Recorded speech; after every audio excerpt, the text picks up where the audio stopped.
a faim. Amen. Il a pris deux poissons, 5 pains, pour nourrir plus de 20 000 hommes. Plus de 20 000 hommes. Jusqu'à d'autres même ont fait emporter. Amen. Tellement qu'il y avait mangé à beaucoup. Jésus dit, vous allez manger, mais vous allez fuir. C'est manger. Tu vas fuir. Pas même manger va te dégoûter. Amen. Pierre ne croyait pas. Il lui a envoyé ses mains. La Bible dit, il a rendu grâce à son trône. Parce qu'il est Dieu. Donc dès qu'il a déposé, on partage manger là, ça ne finit pas. Jusqu'à même enfant, on fait. Quand on mangeait jusqu'à même, tellement ils étaient rassasiés. Il dit, envoyez chasseur, on le soigne, on doit mettre demain matin. Donc si on a raté, occasion de rater ses péchés, on laisse enfants, ça va mourir du soir. Ils ont rempli. Chacun a pris des sachets bleus, des sachets noirs. Et puis il allait chez eux à la maison. Alléluia. Acclame le Seigneur. Amen. Est-ce que Bouddha peut faire ça? Bouddha même cherche qu'on le nourrit. Non, papa. Gloire à Jésus. Amen. Zérédi même cherche qu'on le nourrit, mais il ne gagne pas. Sur le plan physique, il a vaincu la loi de la gravité en marchant sur l'eau. Sur le plan économique, il a vaincu la loi du rendement, de la croissance en nourrissant 5 000 hommes. Gloire à Jésus. Amen. Quelle démonstration de puissance. Et nous partons à la 4e, à la 5e, en médecine. En médecine, pour ceux qui n'ont.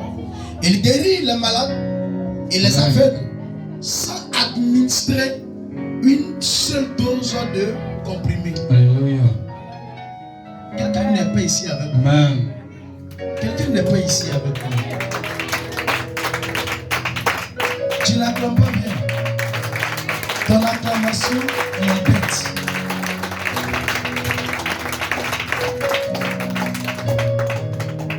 Ceux qui notent, notez. En médecine, il guérit les malades et les aveugles. Amen. Sans les prescrire, les administrer une seule dose de comprimé.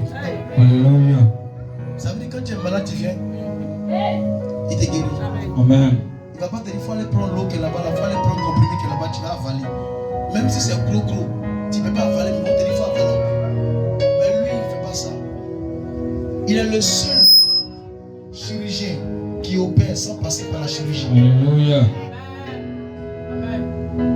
Il est le seul docteur qui opère sans passer par la chirurgie. Amen. Tu dors, tu te réveilles, ils t'ont déjà diagnostiqué. Amen.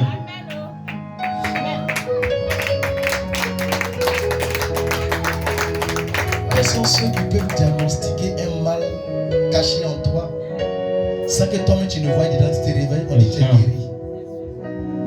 Et puis on dit tu es guéri. Amen. On ne te prescrit pas une ordonnance, on ne te prescrit pas une facture, mais on te dit tu es guéri. Amen. On ne te montre pas que toi là, on ne peut rien faire pour toi. Mais on t'attribue une guérison instantanée. Amen. Et une guérison pas à peu près, sans des totems. Amen. On dit tu as diabète, il ne faut pas manger trop de sucre, bois un peu. On dit tu as ulcère, il ne faut pas boire trop l'eau glacée, bois un peu.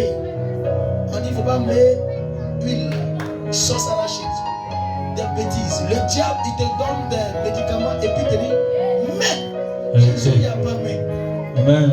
Jésus quand il te guérit, il te dit réjouis-toi de la guérison. Amen.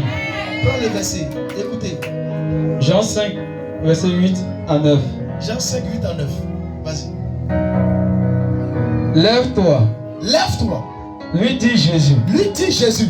Prends ton lit Prends ton lit et marche. et marche. Aussitôt cet homme fut Aussitôt guéri. cet homme fut guéri. Il prit son lit Il et prit son marcha. lit et marcha. Amen. C'est quel infirmier qu'il a donné béquille pour qu'il marche? C'est Jésus.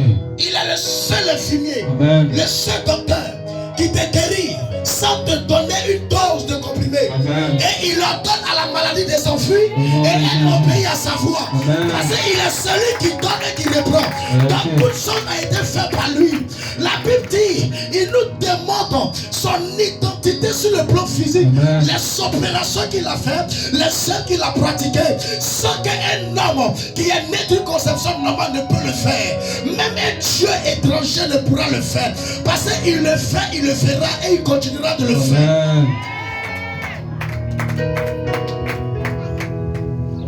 Il guérit les malades et les aveugles sans les administrer une seule dose de comprimés. Amen. Le malade dont il parle était le malade de la piscine de Bethsaïda. Pendant 38 ans, couché auprès de la piscine, paralysé. Lorsqu'un homme descend dans l'eau et que lui il veut descendre, il y a les aveugles, il y a les lépreux. Puisque lui il est paralysé, au moment où c'est lui pour descendre, les aveugles plongent en même temps. Les infirmes descendent. Donc lui il revient à son cas avant. Donc pendant des années il a demeuré dans cette situation jusqu'à 38 ans. La Bible nous dit que lorsque ce médecin passait, lorsque ce docteur passait, il passait sans, bien aimé, sans des comprimés, sans des seringues, sans des béquilles. Il passait avec sa foule. Et la Bible dit que lorsqu'il est arrivé au niveau du monsieur, il demande au monsieur, veux-tu être guéri? Amen. Le monsieur dit, Seigneur, depuis 38 ans, il n'y a pas l'homme qui a me mis dans l'eau là. Si toi tu me poses quelque chose ça, c'est que s'il a guéri. Amen. Il dit, lève-toi, il faut marcher. Amen. Vous ne voyez pas que c'est extraordinaire? Vérité. Quand on dit depuis 38 ans, il n'arrive pas à marcher. Jésus dit, lève-toi, marche, marche. Alléluia. La Bible dit, aussitôt, n'est-ce pas mon fils? Oui. Aussitôt, Amen. cet homme se leva. Il marcha.